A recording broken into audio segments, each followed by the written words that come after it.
তো গাইস, কেমন আছেন সবাই?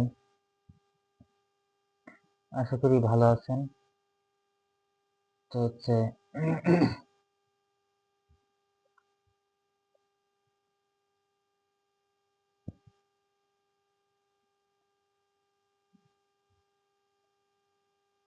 আশা করি ভালো আছেন। তো জীবনে কতই না কিছু ঘটে যায়।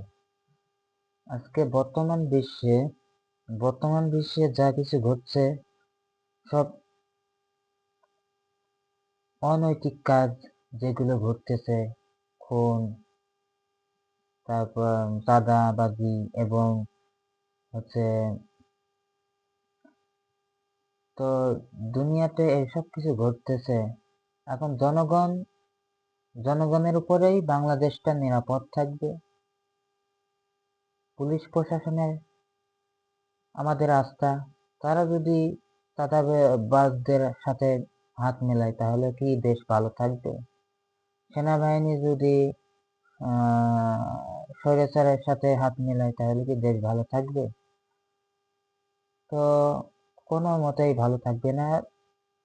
2026 সালের যে জাতীয় নির্বাচন কে কেন্দ্র করে যে এটা সামনে আমার মতে আমি কোনো রাজনৈতিক দল করি একটাই মাত্র, বাংলাদেশ জামাত ইসলামী। তো জামাত ইসলামী আমি আগে বাংলাদেশ ইসলামী ছাত্র শিবির ছিলাম। তো পরে একটা ঘটনা হয়েছিল, ঘটনা হওয়ার পরে সেটা আমি না বলি। তো আস্তে আস্তে আমি জামাতে ঢুকলাম। আপনারা মনে করবেন যে জামাতে ঢুকলেই 5 ওয়াক্ত নামাজ পড়তে হবে। ভাই, এটা আপনার ভুল ধারণা।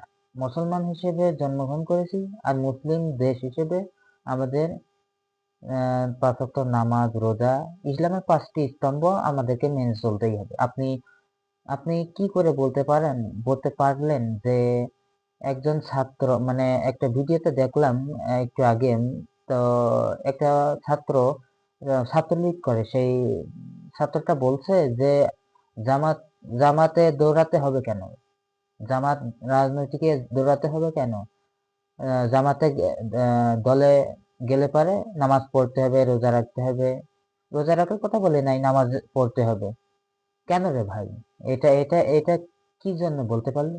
মুসলমান দেশ, মানে তুই মুসলমান হয়ে এই কথা কেন বলতে পারলি? আর মুসলমান হয়ে আমরা নামাজ পড়বো, নামাজ পড়বো, পড়তে যাব, অবশ্যই পড়তে যাব, নামাজ তো পড়তেই হবে। আমরা মুসলমান দেশ না? মুসলমানের দেশে আমরা মুসলিম, সবাই মুসলিম। তো আমরা রোজা, সাওম, হজ, যাকাত, এগুলো ইসলামের 5টি স্তম্ভ, এটা আমরা মানবই মুসলমান। এটা আমরা মানবো অবশ্যই। এটা রাজনৈতিক দলের সাথে কোনো সম্পৃক্ততা নেই। নামাজ পড়বো, নামাজ পড়তে হবে জামাতে গেলে, জামাত দলে অংশগ্রহণ করলে, জামাতে কর্মী হলে, জামাতের সাথী হলে, জামাতে সদস্য হলে, ইসলামী ছাত্র শিবিরের কর্মী বা সাথী হলে আমরা নামাজ পড়বো। এটা সম্পৃক্ত না। রাজনীতিকের সাথে নামাজ পড়া কি রোজা রাখা কি হলো হজ করা, এটা সম্পৃক্ত না, একেবারে সম্পৃক্ত না। তো ভাই ও বোনেরা, আমার একটি কথাই, আপনাদের ভোট আপনারা নিজেরাই দেবেন, যাকে ইচ্ছা তাকে ভোট দিবেন। আর আমরা আমরা জোর করব না। জামাত দল কি কখনো চাঁদাবাজি করে নাই এবং জোর করে নাই, দিনের ভোট রাতে করে নাই। দিনের ভোট রাতে, ইতিমধ্যে আমি পোস্টে দেখলাম যে ফেসবুকে আর কি, যে দিনের ভোট রাতে হতো, এটা বাস্তব কথা।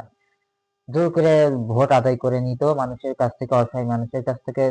এমনকি এমনকি ভোট না দিতে গেলেও সেন্টারে জোর করে নিয়ে বাধ্য করে তারা ভোট দিয়াত আওয়ামী লীগ, স্বৈরাচার।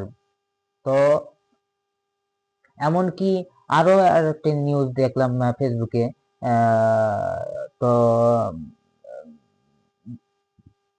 হচ্ছে যে বর্তমানে সিসি, মানে অন্তর্বর্তীকালীন সরকারের সিসি, তিনি জানিয়েছেন যে মৃত ব্যক্তিরাও এখন তখন হচ্ছে স্বৈরাচারীরা মৃত্যুদেরকেও ভোটার দিয়েছে, ভোট দিছে। কিভাবে দিছে?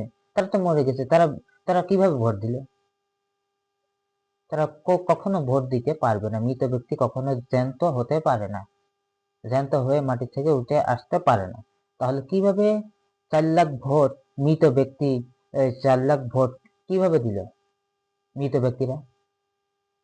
এটাই আমার জনতার কাছে প্রশ্ন।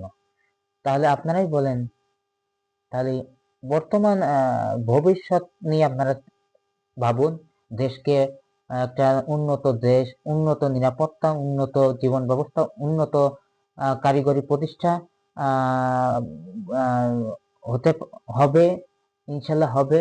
সেই দিকে আপনারা সতর্ক হন, সচল হন, যে আমরা এমন একটা বাংলাদেশ চাই যে মারামারি, দাঙ্গা, হাঙ্গামা এবং খুন, তারপরে ধর্ষণ এবং চাঁদাবাজি এবং আর হচ্ছে ভাই ভাইয়ের মারামারি, এমন একটা নীতিমালা তৈরি হোক, যে দলের কথা বলবো না, যে এরকম বাংলাদেশ যাতে হতে পারে, আমরা সেই দলকেই আমরা ভোট দিব।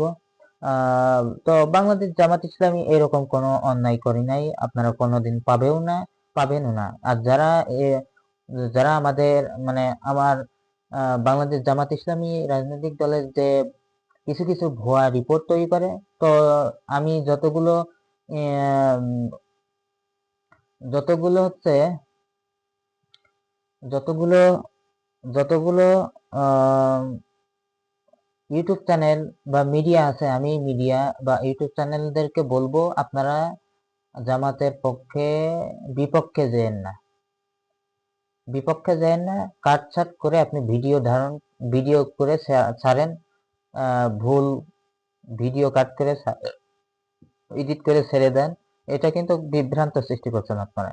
তো আমি মিডিয়াদেরকে বলবো, আর কোনো ভিডিও ভালো করে এডিট করে ছাড়বেন, তাহলে আপনাদের পক্ষে ভালো হবে। ঠিক আছে?